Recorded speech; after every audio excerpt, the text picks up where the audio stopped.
네, 오늘은 복음입니다. 복음. 바울이 티몬으로 선교를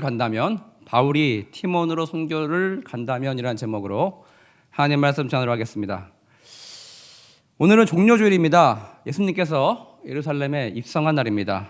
연히 여러분 일주일 뒤면 부활주일이고요. 또 새롭게 시작하는 주간은 고난주간입니다. 오늘 이 저녁 시간을 맞이해서 예수님께서 이 땅에 오신 이유와 우리에게 당부하신 역할, 그 역할에 대해서 고찰해보는 시간 가지면 좋겠습니다. 오늘 우선 에베소서 본문을 보시면 우리가 잘 알고 있는 여러분 오영리의 순서를 따라서 전개되고 있습니다. 어떤 분들은 이렇게 이야기합니다. 대체 오영리의 근거가 어디 있습니까? 아니 누가 이런 것을 개발했습니까? 저는 전에 쓰던 사영리가 훨씬 익숙하고 좋은데 새로 오영리가 나와서 오히려 더 헷갈릴 뿐입니다. 사형리로 좀 돌아가면 안 되겠습니까? 뭐 이렇게 생각하는 분도 혹시 있을 것 같습니다. 여러분, 오늘 분명히 말씀드립니다. 복음의 정수라 불리는 로마서를 포함해서 오늘 에베소서의 본문을 보십시오.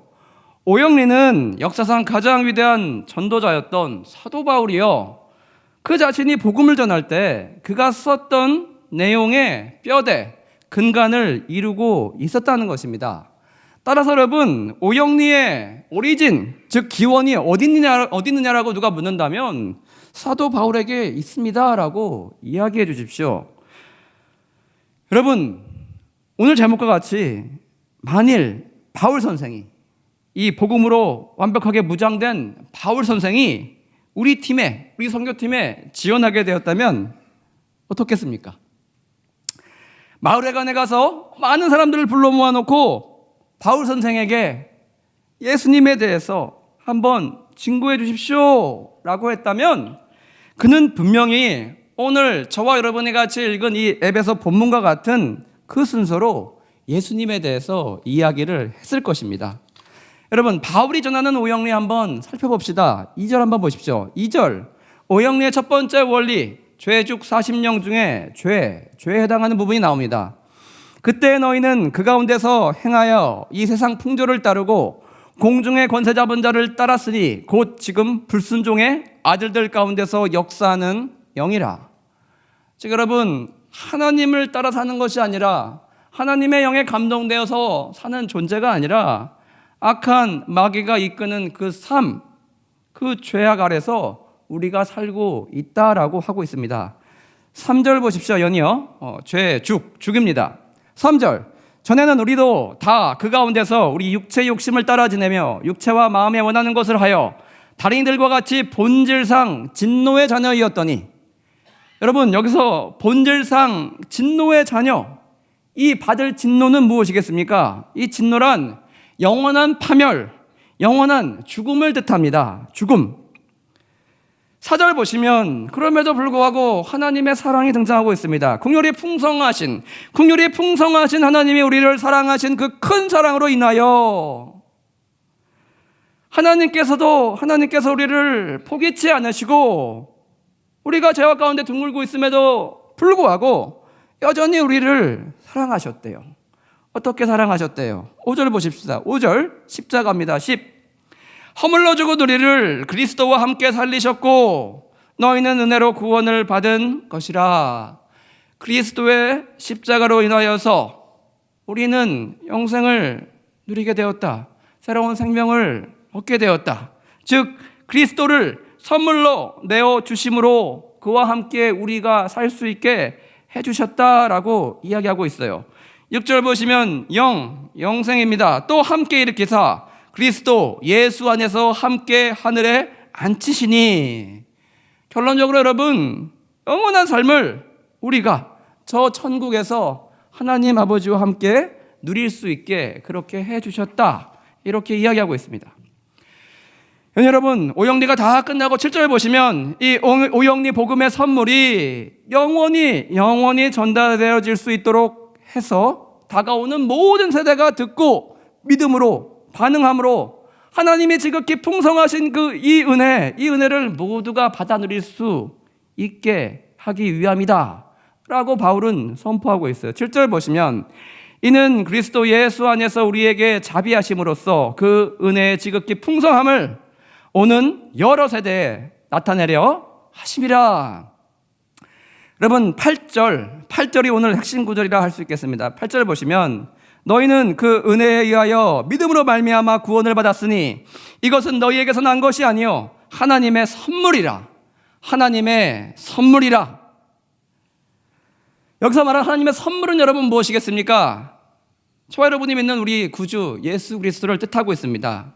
하늘로부터 2000년 전에 우리를 위해 하나님께서 이 땅 가운데로 내어주신 하나님의 선물이었다는 것입니다. 여러분 바로 이 선물이란 단어는 제가 지난 겨울 선교 때 대만에 가서 제주에 가서 오영리를 전할 때마다 자주 언급했던 그런 단어이자 키워드를 할 수 있겠습니다. 여러분 결국 오영리는 누구를 드러내야 됩니까? 누구에게 초점이 맞춰져야 됩니까? 그건 바로 그 누구도 아닌 예수 그리스도고 그리스도께서 하신 그 일, 그 의미가 우리에게 어떤 의미가 있는지를 저들의 마음 가운데 파고들게 만드는 것입니다. 그것이 바로 여러분 성공한 전도요, 성공한 복음 전파가 아니겠습니까? 제가 지난 겨울 전한 오영리 가운데 언제 이 선물이라는 단어가 등장하냐? 저는 이렇게 전했어요. 여러분 크리스마스가 무슨 날입니까? 크리스마스 의미를 아는 분 계십니까? 네, 여러분 예수님의 생일입니다. 그날 우리는 뭘 주고받나요? 아이들은 산타로부터 뭘 기대합니까?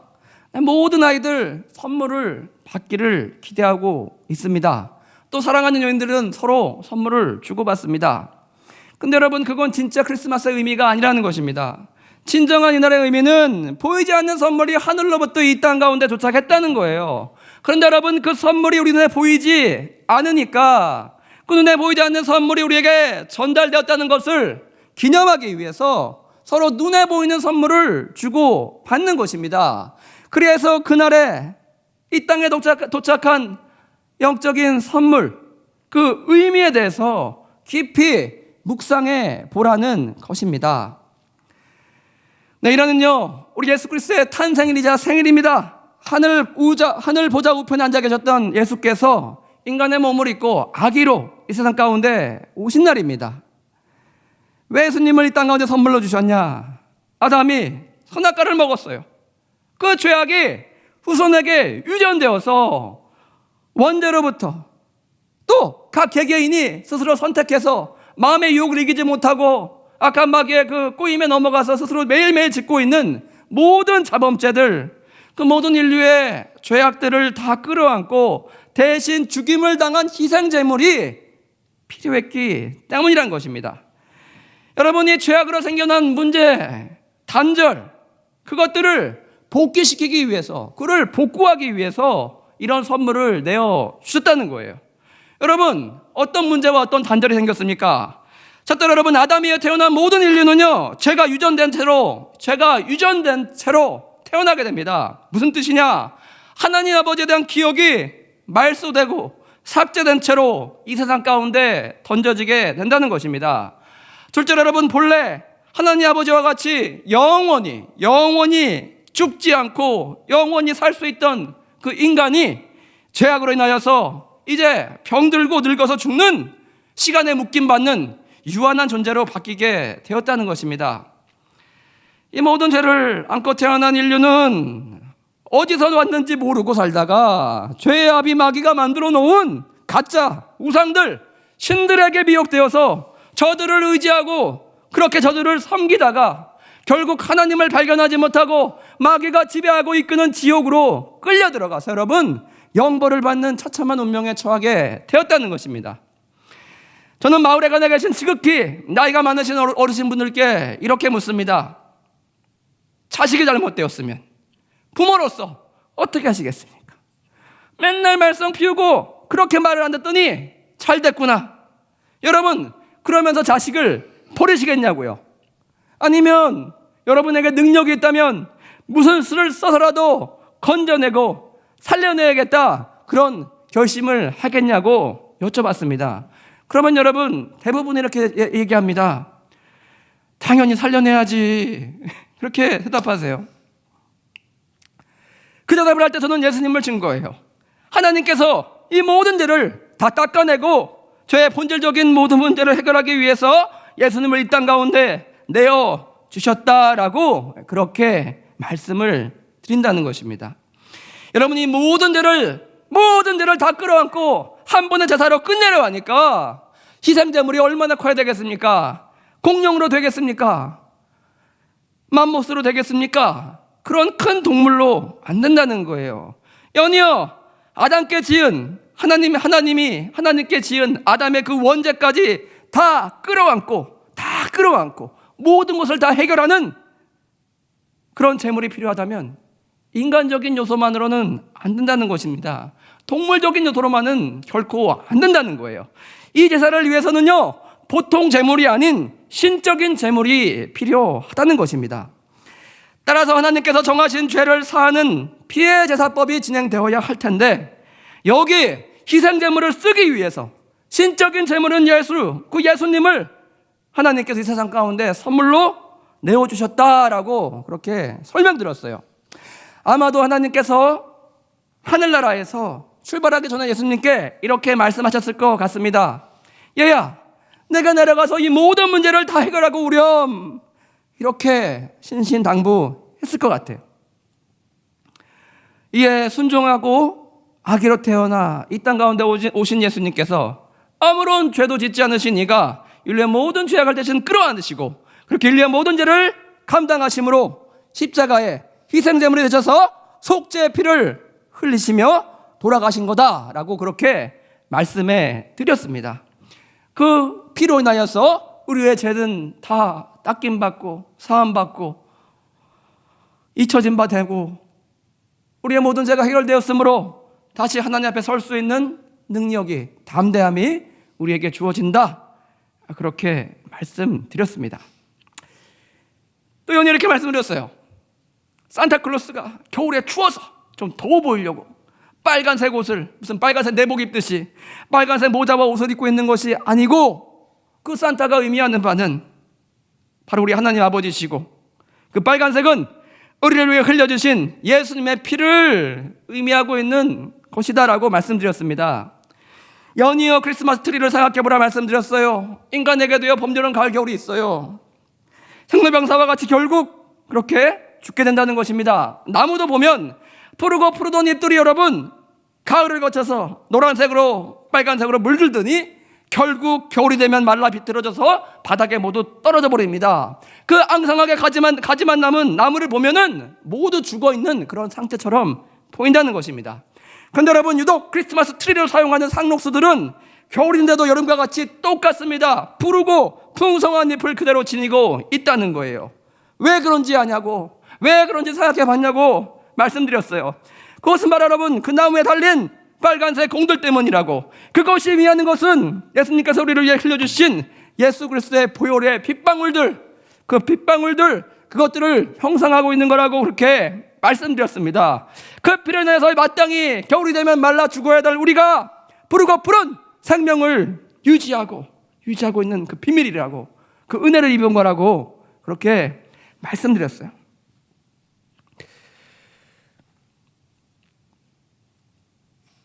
여러분, 연이어서 우리 산타의 썰매를 끄는 사슴 루돌프에 대해서 한번 생각해 봅시다. 루돌프는요, 크리스마스 이브에 산타의 썰매를 끄는 맨 앞에 서 있는 리더 사슴이에요. 친구들과 달리 여러분, 코가 빨개서 왕따를 당했어요. 그런데 불구하고 산타 할아버지께서 직접 친히 찾아오셔서 나의 썰매를 끌어달라고 부탁을 했어요. 왜냐하면 루돌프의 빨간 코가 중요한 역할을 할 수 있다는 걸 산타 할아버지는 알았기 때문이에요. 빨간 코의 빛을 통해서 썰매길의 험악한, 눈보라치는 그 험악한 길을 밝혀서 그 여전히 훌륭한 역할을 해낼 수 있다는 것을 알았기 때문입니다.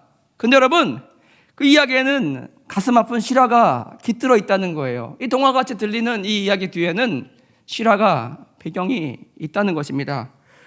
1939년입니다. 얼마 되지 않았습니다. 이 이야기가 태어난 지. 미국에 몽고메리 워드라는 미국 대형 백화점이 있었어요. 거기 광고 부서에 근무하던 가난한 카피라이터가 있었습니다. 로버트 메이라는 사람이 있었어요. 그에게는 가정에 큰 문제가 있었습니다. 친구들에게 놀림받는 딸과 병든 아내가 있었어요. 그 둘을 위해서 이 작가는 루돌프 사슴 이야기를 만들었습니다. 로버트는요, 백화점 광고부에서 근무하면서 틈틈이 동화를 써내려가던 사람이었습니다. 당시 로버트의 아내는요, 암에 걸려서 투병중에 있었기 때문에 다른 엄마들처럼 아이에게 신경을 써줄 수가 없었습니다. 그리고 여러분, 그 모습도, 엄마의 모습도 투병중에 있었기에 보통 엄마의 모습들과 많이 달리 아주 수척해 있었습니다.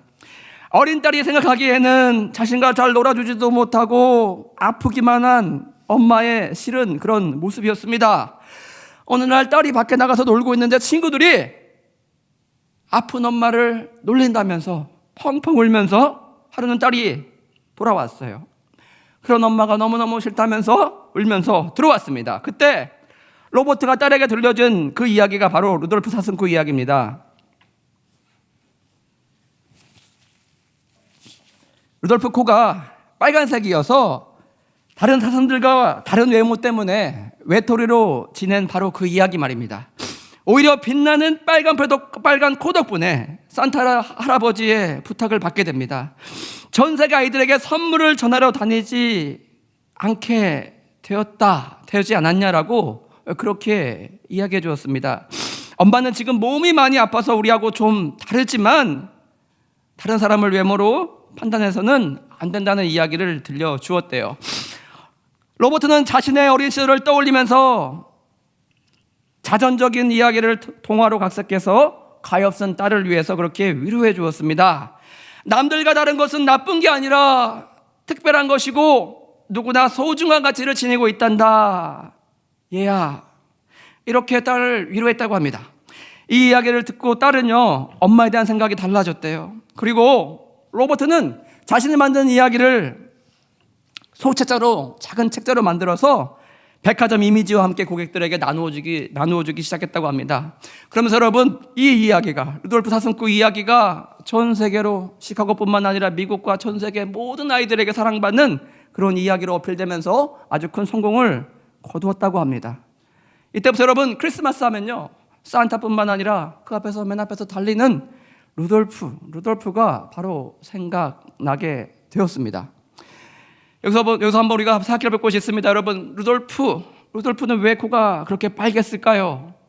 유력한 원인으로 루돌프가 아픈 술록이었다라는 그런 추측이 있습니다.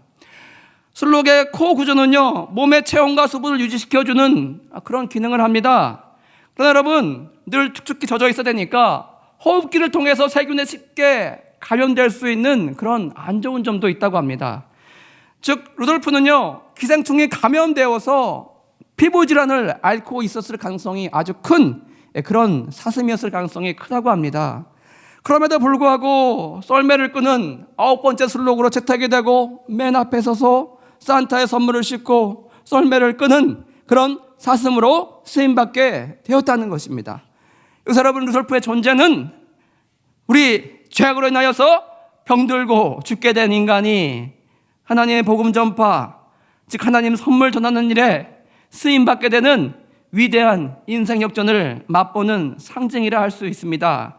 끊어지고 고립된 관계 가운데 놓여있던, 그렇게 병들어 죽어가던 우리 인간에게 하나님께 찾아오셔서 손 내밀어 주시고 우리를 건져주셨을 뿐만 아니라 우리에게 하나님의 선물을 전하는, 예수 그리스도를 전하는 그 위대한 일 가운데 우리를 초대해 주셨다는 것입니다.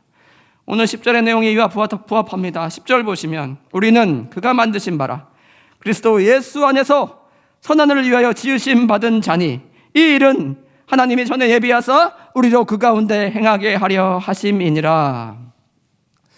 여러분, 저 여러분은 이 선물을 받았고 이제 그 선물을 전하는 자로 부르심을 입었습니다. 오직 믿음으로 받을 수 있는 선물, 이 선물을 전하는 위대한 일 가운데 저와 여러분이 쓰임받길 소망합니다.